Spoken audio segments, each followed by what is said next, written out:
Hi, Hi, what's your name? Arnie Ginsburg. Arnie what? Arnie Ginsburg. I thought there was something else in there. Arnie Woo Woo Ginsburg. Oh, And okay. it's August 4th, the year 2006. And why is that special? Because 80 years ago this night, my mother was in pain. Why? I was hurting her. I was born the next day. That's Oh. why. So was it a long labor for her? I really don't know. You know, those were very closeted days. Like when I said, "Mama, where did I come from?" And she said, "You came from Filene's basement." And I believed her because they took 10% off the first week. Ha ha ha Ha ha ha. ha ha. But on the eighth day, no? On the 8th day, we rested. Now, did you have a bris? I don't know. I was there, but I guess I did. Well, did you? Because they could have done it at the hospital, no? Before you went home? Oh, the answer is I don't know. Probably at the hospital. Which hospital? I was born in Faulkner Hospital, right next to the appropriate named and famous Arnold Arboretum. Ah, was it named that in your honor? Yes, it was. A section of it where they have the nut trees. Ha ha ha. Ha ha ha. So where did you live when you were born? The first week in a hospital, in the Faulkner Hospital. They would keep women for a week after birth? I don't know, they must have. They always kept people for a week after removing a hangnail. Well, anyway, I lived in Chestnut Hill, Newton. Chestnut Hill is where Boston College is, and it's right on the Boston, Brookline, Newton line. I lived on top of a beautiful hill with beautiful homes. Mm-hmm. And I walked about a mile to school. Not the first week I was born. And walked through woods. It was not developed land, even though it was very close to Boston. And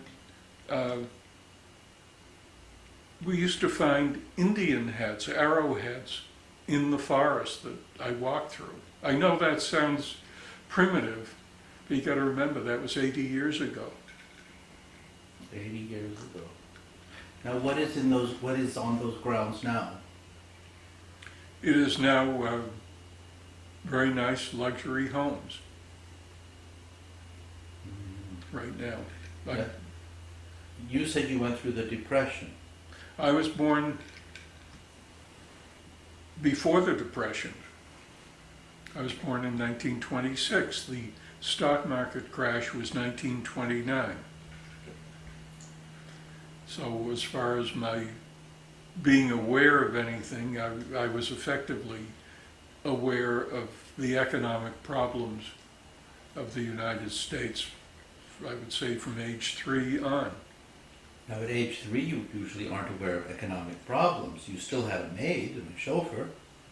No, we had a maid and a gardener. No, we didn't have a chauffeur. And it was sort of upscale living, but eventually by 1938 we moved to Brookline, which is a step lower than Chestnut Hill, Newton. Why did you move?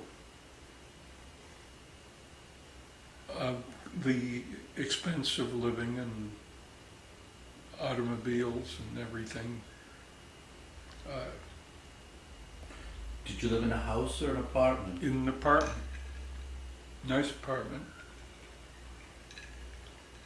And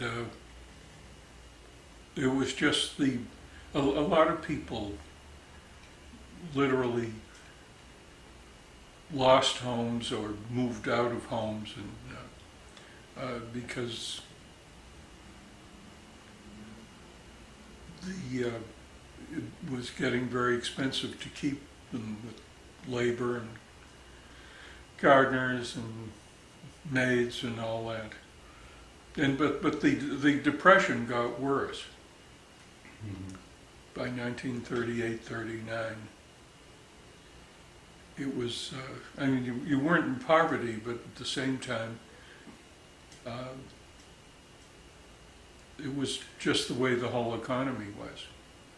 Now, when did the bottom fall out of your father's business with hats? Millinery business.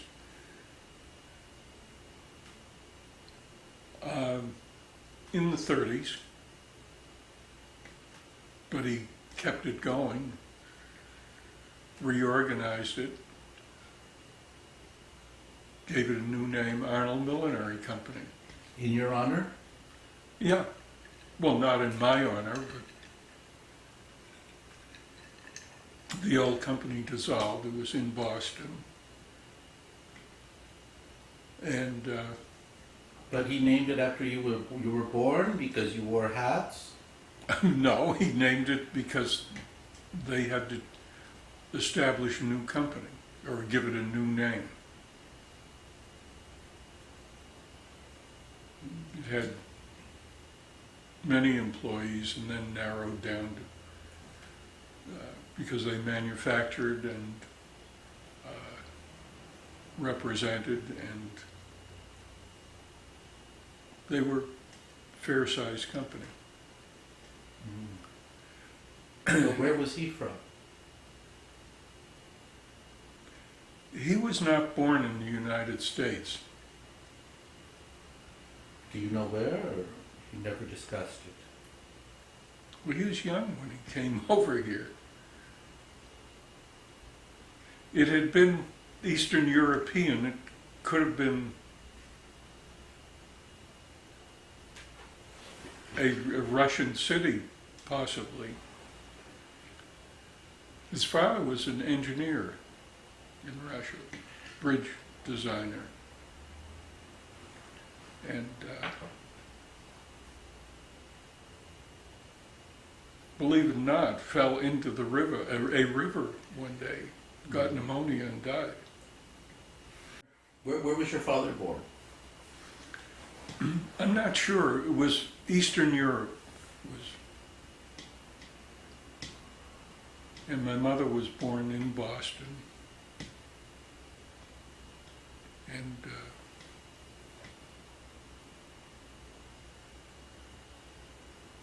that's it. They both married very late. My mother was a concert singer.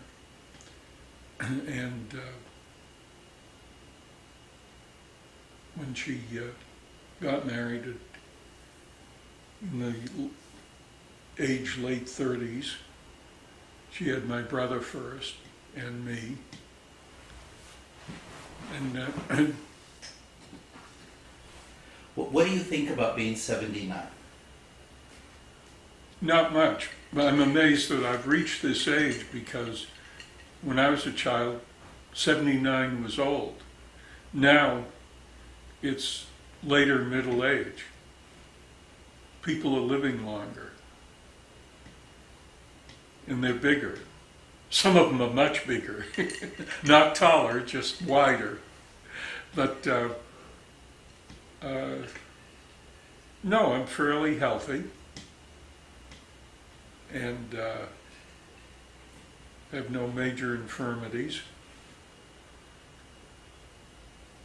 And nothing. I'm comfortable being 80. Well, you're not there yet. Well, You have 5 hours to go. I have 5 hours to go, right? How do you want to spend your 5 hours? Drinking. On the 8th day.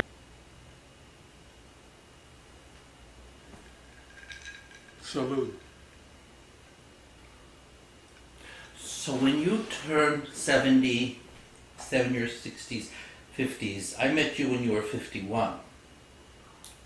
Uh-huh. What's different now?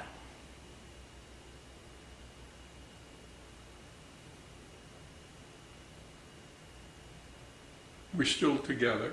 Yes, I know, but tell me about what's different about life. Well, I'm not working, which I loved what I was doing always, which I feel very lucky for that because many people spend their whole lives not enjoying their work, and it was something right from the beginning that I loved very much. And I thought it would be difficult. I stopped working 8 years ago, and I don't miss it, and I still keep interested in a lot of things. And as to what's different, not much. We're involved in another form of warfare and worldwide tension.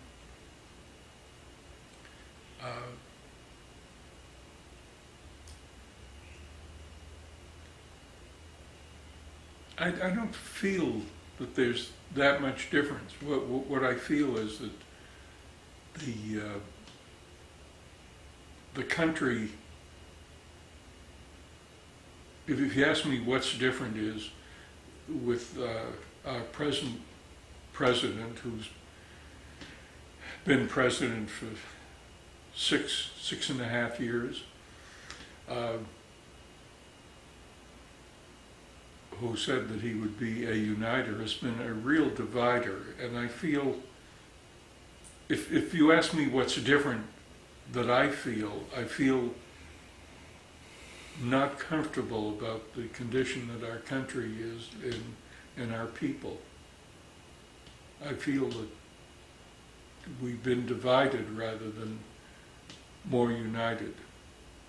And I have to put it all on the present administration, or the whole national attitude.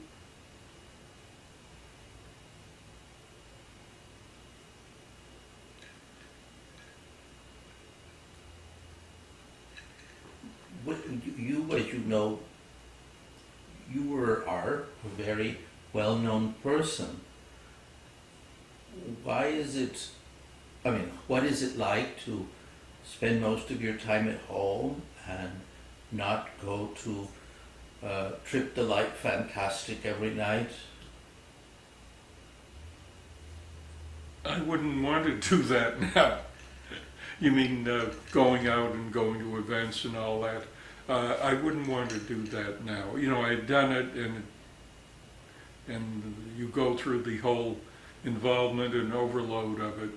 But beyond that, being well known, it's amazing. There's a couple of generations of people who grew up listening to me as a broadcast personality, and they have wonderful memories of that era. And a good percentage of people that I meet for the first time start recalling it, and they remember more about it than even I do, things that I don't remember. So that it's wonderful to have those memories there, and very positive memories, and how much it meant to people. And I get a great deal of enjoyment out of it. It's an ego boost too, but it goes beyond that. It's so nice to know that people, that over their years, I mean, you know, I went on the air 50 years ago, more than that. And these people remember it, and it meant a lot to them. And they go out of their way to say how they loved it and how much it meant to them. And that which they convey to me just makes me feel good, and feel it's like a little reward.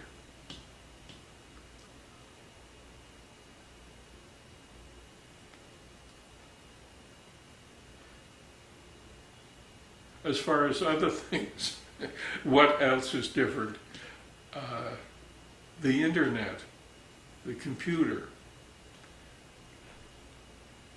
it brings a lot of people into communication with each other, but I think there's a personal separation that takes place where people spend so much time with their computer or dealing with an image or some form of electronic communication that something, it's different. You ask what's different. Well, that's different a lot. I myself spend probably an hour a day with the computer. In chat rooms? Not in chat rooms. I've done all my chatting. For example, 6 or 7 years ago, on a snowy morning, the newspapers didn't arrive. And I said, well, Boston Globe's on the internet. I'll take a look and see what it's like. And I realized the whole newspaper is on the internet.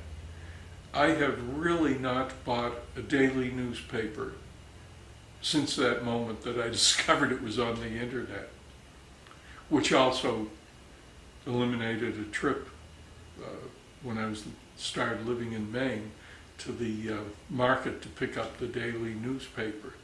This way I can get the Boston papers or the New York Times or Pravda or any other newspaper. I enjoy reading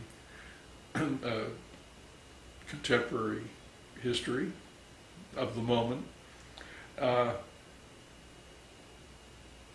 And it changed a hunk of my life. Now, when you were a kid, what did you do for your birthday? What did they give you or do for you? As a little kid, we had little birthday parties with neighborhood kids. And since my birthday was in August, we were frequently in Maine, so there were no neighborhood kids as such, there were relatives around. But it was a little birthday party, nothing big, no big gift giving or anything else. Just, it's your birthday. Enjoy it. You're scowling, why?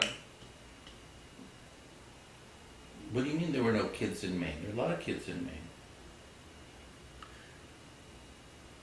True, but when you're vacationing in a town where you don't know many other kids, you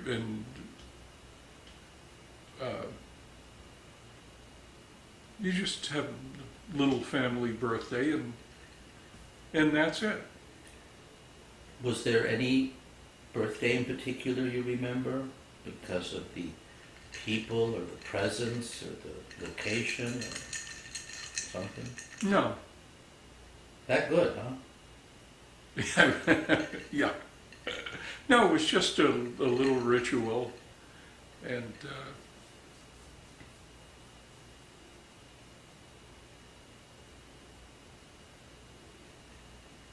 But you enjoy birthdays. yeah, I enjoy them, milestones of them. I hate them. Why? Do you know Just why? No. But you enjoy them, and I know that. So I appreciate them, and I like to see people enjoying themselves.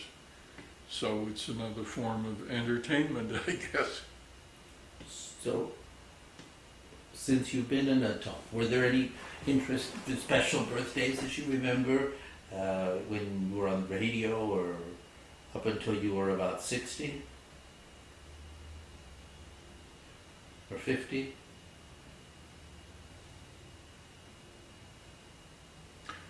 The one I remember most is, if you ask me, the one birthday party, and let's see, 1986, I would have been, how old? 50. 50. No, 60. No, yes, 60. 1986, I was one of the owners of a TV station. And my brother said he was coming into town and we'd meet somewhere on the waterfront for dinner. I forget where it was, Jimmy's Harborside or somewhere like that. And we had just the day before agreed to sell the TV station. It was very important that we proceed immediately. And I was supposed to be in Washington the next morning. My brother had come in from Florida.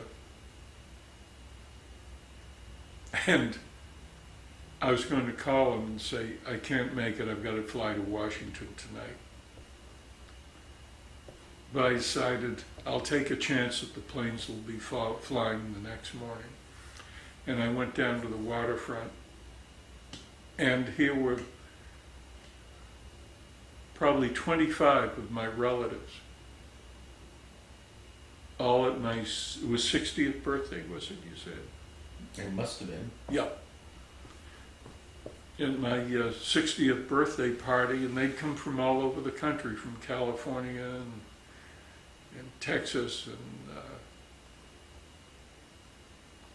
and I never forgot that one, because if I'd called him and said, I'm flying to Washington tonight, I have to be there the next morning. What a disaster it would have been for all of them. So I said, in the future, don't plan any surprises. What a disaster.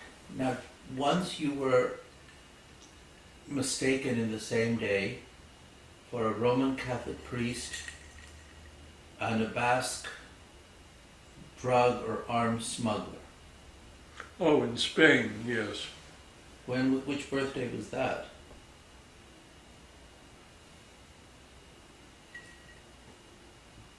'70th birthday. I'm trying to remember. I don't think in terms of the number of the birthday. I think in terms of just events. Yeah, I was there with Carlos in Spain, and we went to Tejido. San Andrés del Tejido. San Andrés del Tejido, where if you take drink water from 3 fountains, or 3 sources of water, you'll probably get into heaven. Not immediately, but at some point.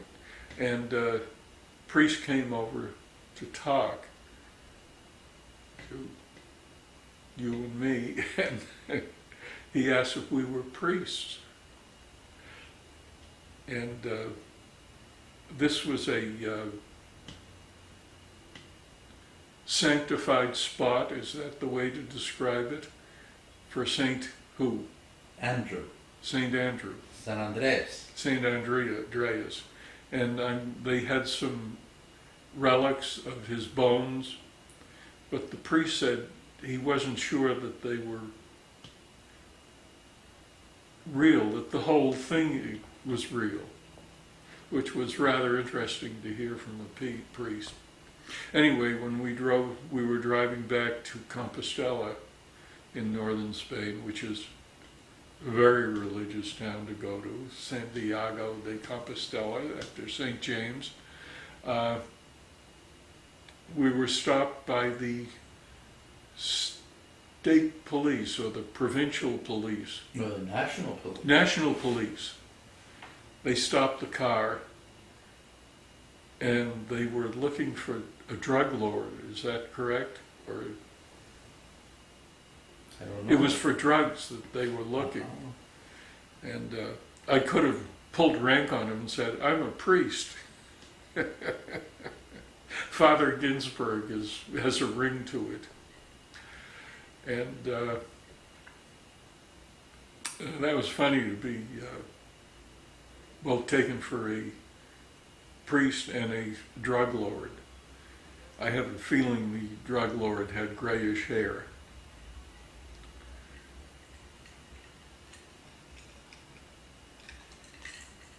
Any other? Oh yes, yes. As far as birthday moments in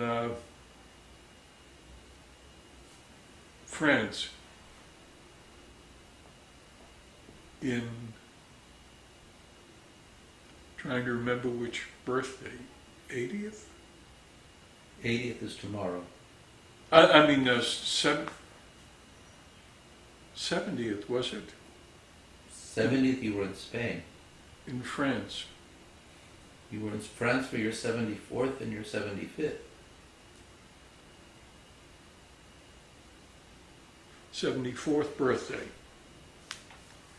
And you threw a little event. We went to dinner. We stayed for almost a week at the... No, that was the 75th. Hotel de la Cité in Carcassonne. in Carcassonne. That was your In the 75th. Cité, which as Carcassonne is a walled city.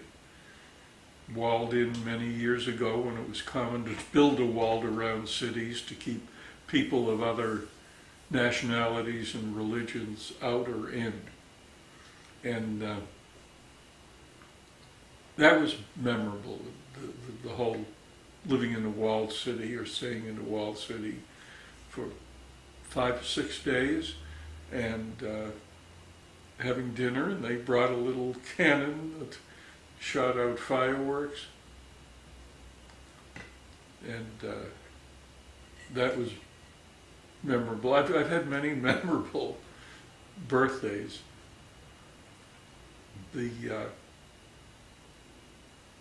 Which I don't remember specifically till start thinking about them. The reason I remembered the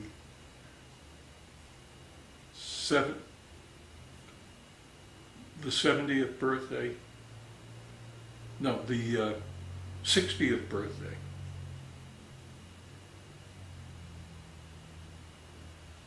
Yeah, when all these people came in from all over the country was what a big faux pas it would have been if I had not appeared. But the others, I've had, most of my memorable memories have been in the last 30 years. You also turned, I think, 74 on the top of the Eiffel Tower, didn't you? Oh yes, and 74th, August 5th, sailing down the Seine on a bateau mouche, and having dinner on the a barge. It was a barge ship, I guess. They don't have masts on them because the arches on the bridges are very low. And subsequently found out that even the bridges are even lower than you'd think, because it seemed that the clearance was very narrow on the ships, on the boats, bateaus. And I found out subsequently that the reason that there was very little clearance is because the oldest bridge across the Seine in Paris was built by the Romans, and they weren't thinking in terms of clearance, they were thinking in terms of having a bridge across a river. And luckily the French government and the city of Paris, in a great part of the city, has declared that you can't change certain things, and one of them was you can't change the height of this bridge that the Romans built. Do you remember any other birthdays you've spent abroad?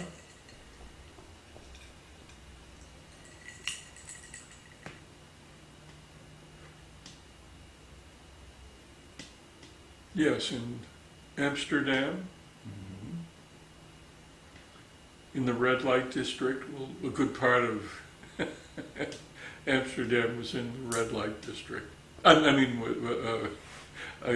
good part of Amsterdam is the red light district. But it just seemed funny having dinner in a restaurant in the red light district. You had at least one in Mexico, no? Or more?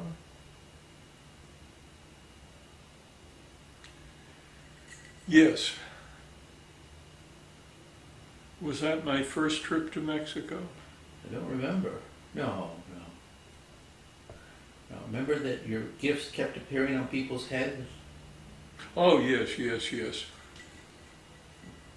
A lot of your relatives were at my birthday, and they kept putting things on my head, and yes, I remember that. I'm trying to think of any other. Well, you used to have a lot of big parties here for your birthday in Ogunquit, didn't you? Right. It was the custom in Ogunquit to have a party with a theme. Some of the theme parties were the anniversary of Woodstock happened to be one, and I was diverted from being at the house here for a couple of hours, and meanwhile they decorated, and all the people coming to the party, there were protest signs and the whole thing of that Woodstock era. Another time there was the come as a work of art.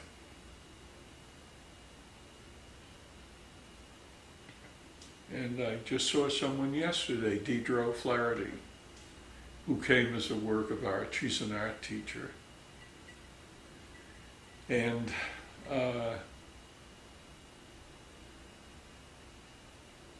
other theme parties were the grotto, undersea, Neptune's Court. Neptune's Court. You were to come with a subnautical theme.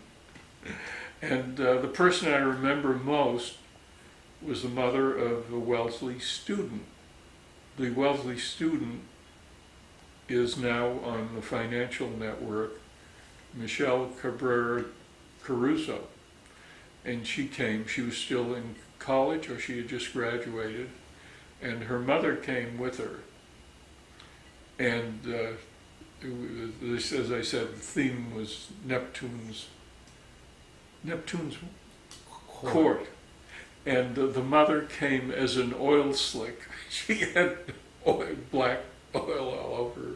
You had black sequins. Black sequins,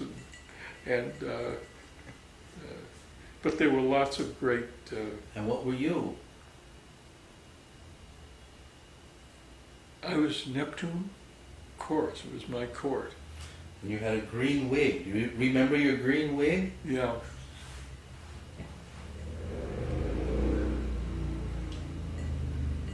Anyway, there was so many parties of that.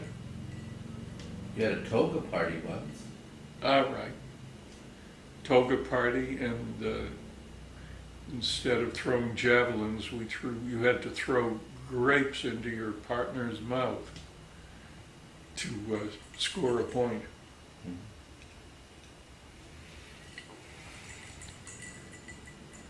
I have photographs of most of those events, and they were great parties, great food, thanks to our chef Carlos. And what do you want to be most remembered for?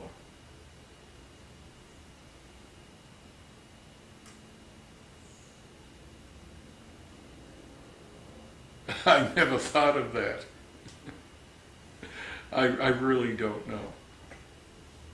What do I want to be most remembered? What are you most proud of? Well, I guess the thing that I enjoyed most was, as a broadcaster, disc jockey, whatever you want to call it, was making other people feel good. That was my project, my mission, and also satisfying myself in being in the radio industry. I enjoyed all phases of broadcasting, including the electronics of it as a child and an adult, and the concept of communications, and rock and roll music, which I discovered in around 1956 when I went on the air as a disc jockey, as a joke, and got more and more involved in rock and roll, and found out I really loved it and enjoyed it, and I'd like to see other people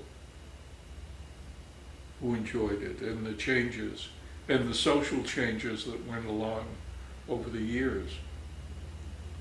And the music is a never-ending journey, and I like being part of the so-called rock and roll era. So what would you want written on your tombstone?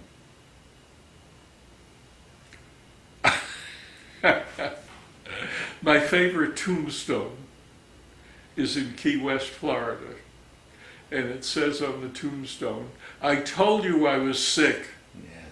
Well, there's also supposed to be some of those elsewhere as well, but yes. Yes. Seriously, what would you want to have written? Do you want it to say Arnold W. Ginsburg, Arnie Woo Woo Ginsburg? What would you want to, what would you want it to say? I never thought of that because I'm being charbroiled when I die, so I will be in, yes, I'm being cremated. Or Okay. maybe I'll be pureed, I'm All not right, sure. you'll be pureed. Okay. But so what does one do with the ashes then? With the ashes, I think they should be spread around this area of Maine where I am right now. And that's it. The matter of cremation is very interesting. When I was a child, most people stayed in the area where they were born. If you were born in New England, Well, most of the world still works that way. yeah, and it has changed when I realized my brother's in Florida, a nephew was in Texas, another one in California. The people who mean something to you are, Mm-hmm. they've just gone all over the world, and cremation just seems to Okay. make sense, and I believe the Catholic Church Yes. approved of cremation Yes. quite a few years ago. Okay, so I'll get back to my question. What would you want on your blog? On my blog,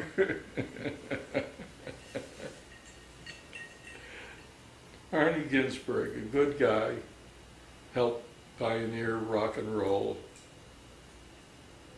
and always fascinated with broadcasting radio, communications.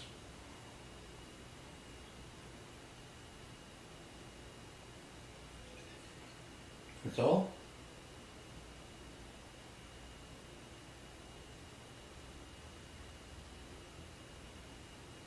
Well, if you're stating something about the person,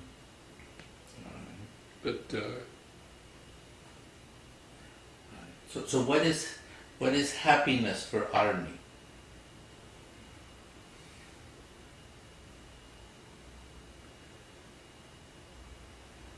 well, interesting question, because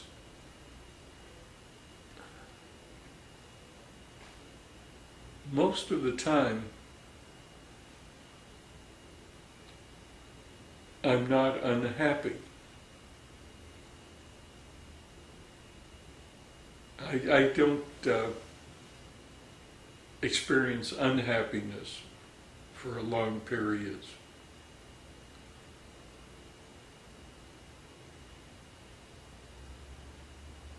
So I don't know. I think that I'm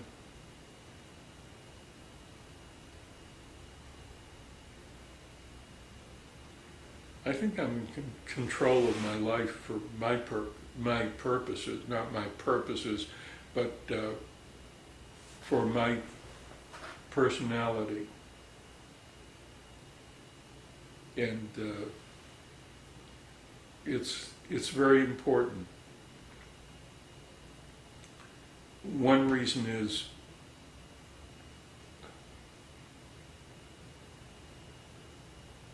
I just recover quickly, I hope.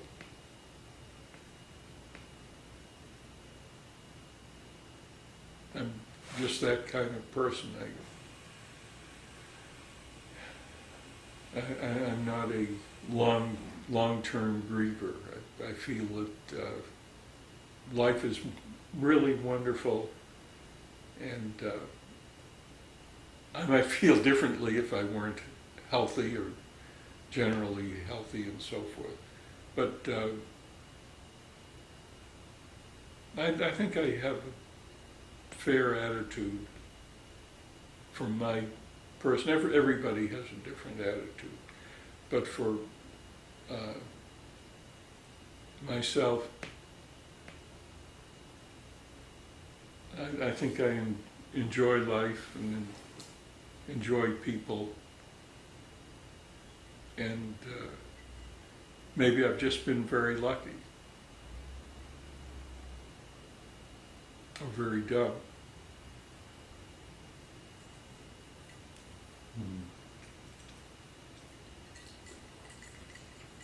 But I've seen people destroy their lives because of their negativity. I think I recover fairly quickly, which is important. As long as you're on this planet, enjoy it, be positive.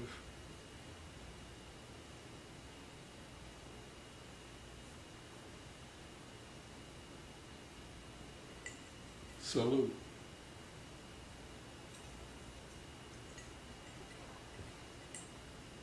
More questions? No. Any more answers?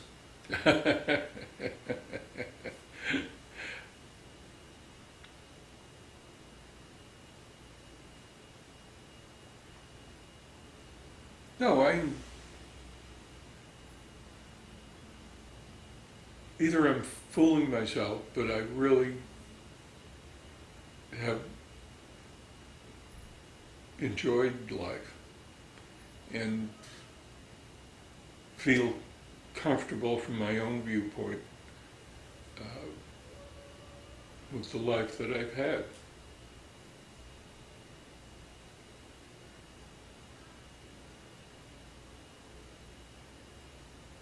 The life that I have.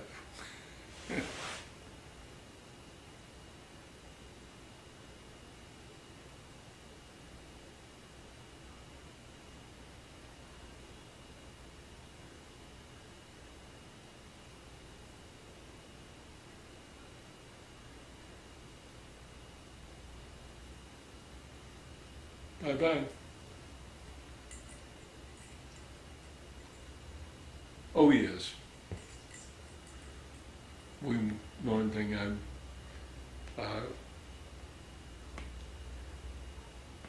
have a sense of humor, sometimes a strange sense of humor, but I always like to share it with people if it makes them smile or picks them up. But I think it's important, extremely important, that takes you through, helps you through life.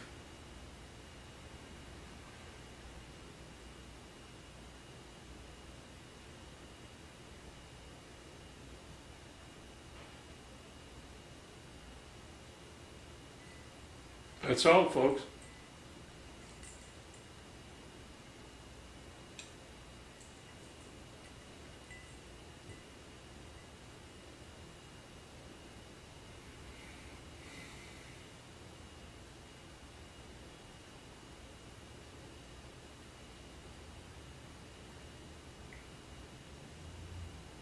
If you're waiting for coronary, you'll have to wait at least 4 more hours to, I'm 80.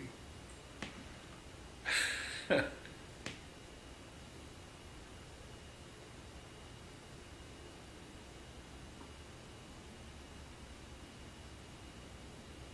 thanks for the memories.